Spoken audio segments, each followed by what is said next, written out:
Bonjour à tous, alors deuxième partie du cours sur mer et océan, un monde maritimisé, où nous avions fait un petit travail sur le MSC Gulsun, donc le plus grand porte-conteneur du monde. Donc si vous n'avez pas vu la première partie, allez la voir, allez sur la page Ne cherche pas les histoires.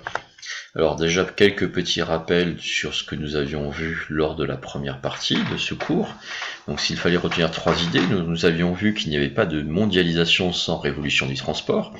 Aujourd'hui, la mondialisation passe par les voies maritimes, qui est le mode de transport le moins cher et le plus utilisé actuellement dans le monde pour notamment l'explosion, pour faire face à l'explosion des échanges économiques entre continents. Deuxième idée, la révolution des transports, c'est le porte-conteneur et le conteneur, donc cette petite boîte inventée par Malcolm McLean en 1956, qui permet d'accélérer le chargement, déchargement et donc baisser les coûts des moyens de transport. Et aujourd'hui, troisième idée, 80% des échanges économiques se font par la mer. Donc ça, c'est ce que nous avions vu lors de la première partie de ce cours. Alors là, nous faisons la deuxième partie, donc là, c'est des cartes. La géographie, c'est des cartes. Alors si on suit le programme, on pourrait jeter un petit coup d'œil sur les fichiers du SCOL, c'est ce qui explique le programme.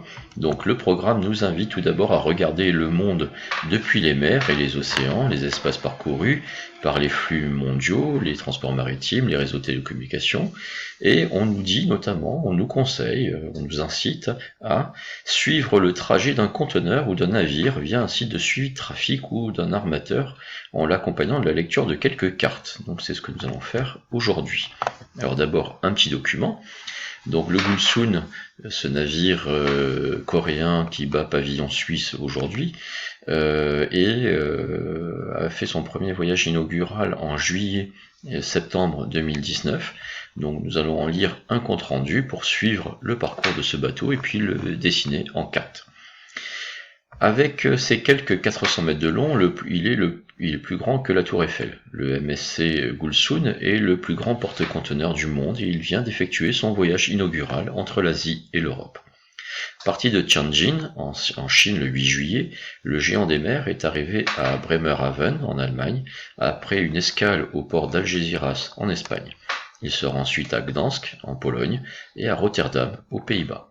Selon l'armateur du navire, l'entreprise suisse MSC, le MSC Gulsun peut embarquer 386 millions de paires de chaussures, 223 millions de bananes, 8,3 millions de micro-ondes, 47 512 voitures.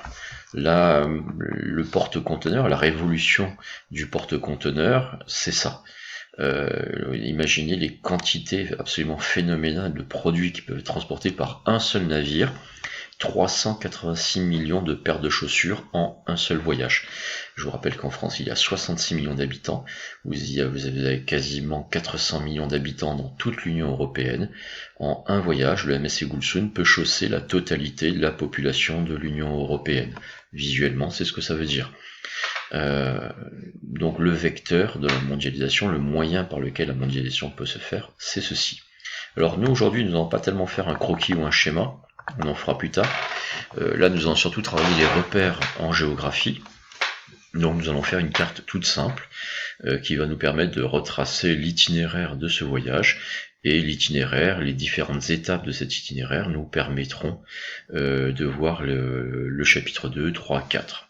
Alors, le texte nous dit que le Gulsun est parti du port de Tianjin. Alors, c'est pas forcément la date, le point de repère qu'on va mémoriser, mais Tianjin c'est juste à la limite de Pékin, donc on va mettre une petite étoile ici, et on va surtout retenir le port de Shanghai.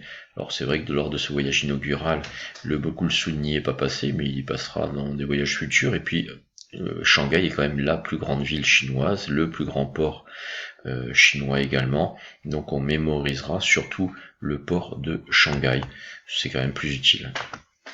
Ensuite, deuxième élément d'étape, il va passer par le détroit de Malacca. Ce sera notre deuxième leçon. Nous étudierons le détroit de Malacca, qui est un point d'achoppement, un goulet d'étranglement du transport maritime mondial, une zone à la fois très dynamique et très dangereuse. Donc en deux, le détroit de Malacca, qui est le deuxième point de repère à mémoriser. 3. Donc le navire Gulsun a ensuite franchi l'océan Indien et il passe par Djibouti. Et nous allons arriver ici au canal de Suez, qui est le troisième point de repère que je vous propose de mémoriser. Donc on va marquer ici canal de Suez et point numéro 3, le canal de Suez. Ensuite, point numéro 4, alors même si on ne marquera pas le port d'Algésiras, c'est inutile de le marquer, on retiendra plutôt comme point de mémorisation le détroit de Gibraltar, qui est ici. Il y a une petite erreur, on va la corriger en direct. Donc ici, le détroit de Gibraltar, voilà, qui est quand même un point de repère beaucoup plus essentiel à mémoriser. Et puis, le principal port européen pour les porte-conteneurs, le port de Rotterdam, qui est ici aux Pays-Bas. Voilà, nous avons retracé l'itinéraire de notre navire. Alors moi, ce que je vous propose, c'est de suivre, pour étudier ce chapitre sur les mers et océans, nous allons suivre l'itinéraire du Gulsun. Alors nous partirons de Shanghai pour aller voir le détroit de Malacca. Nous étudierons ensuite, dans le chapitre 4, le canal de Suez. Et puis nous verrons le port de Rotterdam un peu plus tard dans la suite de ce cours. Alors voilà les points de repère de géographie que je vous demande de mémoriser pour cette fois-ci. Nous ferons plus tard une carte ou un croquis, on choisira ultérieurement, mais enfin voilà ce qu'il y avait à mémoriser. Toujours dans les points de repère, on pourrait aussi mémoriser quelques mots de vocabulaire. Alors ici, il y a quelques mots essentiels. Alors moi je vous conseillerais, bon, hormis ceux de mondialisation qu'on a déjà vu toute l'année, mais il y aurait le mot de fret, c'est-à-dire l'ensemble du transport des marchandises. Là, on pourrait parler de mémoriser également le mot conteneurisation ou révolution du conteneur ou révolution des transports, c'est-à-dire la généralisation du transport par conteneur, c'est-à-dire ces petites boîtes standardisées. Tout le chapitre est basé sur le concept de maritimisation, c'est-à-dire l'augmentation et la concentration du transport des marchandises par voie maritime. Et puis nous avons vu le mot de coltineur, c'est-à-dire ces ouvriers qui étaient chargés de se coltiner les marchandises. Alors en anglais, c'est le mot anglais qui l'a emporté. Les Anglais ne parlent pas de coltineur, ils parlent de docker, ceux qui travaillent sur les quais, donc les docks, qui est l'équivalent français de coltineur ou de débardeur, qui sont des mots qui ne sont plus du tout utilisés, sauf au Québec. Nous en France, on utilise plutôt le mot docker pour parler des ouvriers des ports chargés du déchargement des navires. Voilà, 4 mots de vocabulaire. Et puis, comme le programme nous incite à aller visiter un site internet nous permettant de suivre le trafic maritime, alors il y en a un qui est très bien fait, qui s'appelle marinetraffic.com, qui nous permet en fait de repérer où se trouve à l'instant T le MSC Gulsun. Alors je vous propose d'aller voir ça. Donc on va aller sur Google, on va élargir un petit peu, hop, comme ça au moins vous allez pouvoir regarder en même temps que moi. Voilà. Donc vous cliquez ici, vous avez tapé Marine Traffic sur Google, normalement ça marche. Voilà, vous avez ce site là. Alors en haut, vous avez cette petite, hop là, c'est toujours un petit peu compliqué à gérer, mais voilà.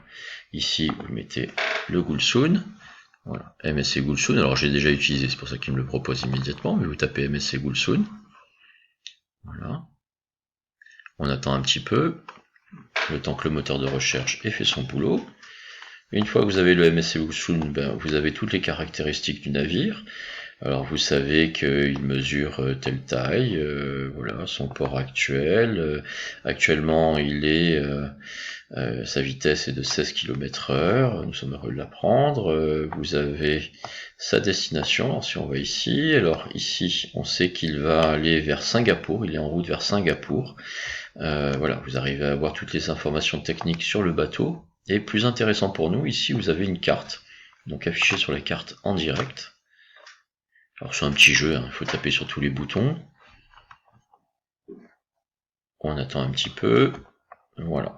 Et une fois qu'on a ça, et bien voilà, on sait que le MSC Gulsun est ici. Donc vous avez ici toute la petite fiche technique sur le bateau. Le MSC Gulsun il est ici. Donc il y a 10 heures, il se trouvait là.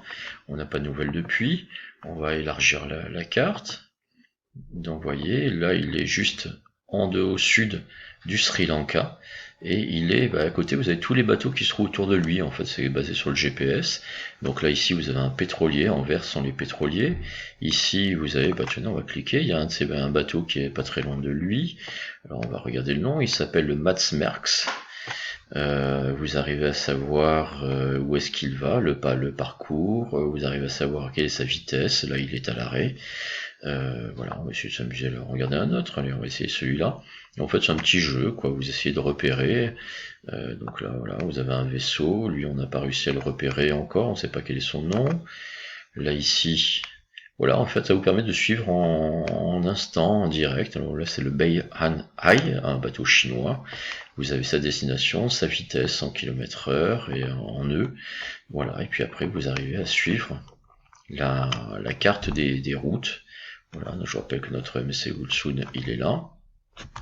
Et puis nous, on va aller regarder un petit peu les cartes des routes commerciales. Alors tous les petits points rouges ou verts, alors en rouge ce sont les tankers, c'est-à-dire les transports de pétroliers, en vert ce sont les cargos. Ça c'est impressionnant hein, quand on regarde à l'échelle de cette carte du monde. On voit que le monde entier est sillonné par ces 5000 tankers, ces 5000 porte-conteneurs. Donc là, vous avez l'Europe, l'Afrique, et puis chaque petit point vert est égal à un porte-conteneur ou un cargo. Chaque petit point rouge est égal à un pétrolier. Et on arrive ici à dessiner toutes les routes commerciales qui sont l'objet de notre programme aujourd'hui. Alors, nous avons terminé avec cette partie-ci. Voilà, vous avez réalisé votre petite carte de synthèse. Donc on se dit au revoir pour le chapitre 2, qui sera consacré au détroit de Malacca, puisqu'on va suivre le parcours du Gulsun. On parlera moins du Gulsun, mais on verra quand même le petit itinéraire, avec quelles sont les difficultés rencontrées, quels sont les points chauds sur son parcours. Et puis d'ici là, ne cherchez pas les histoires, c'est moi qui vous en trouve. Au revoir à tous.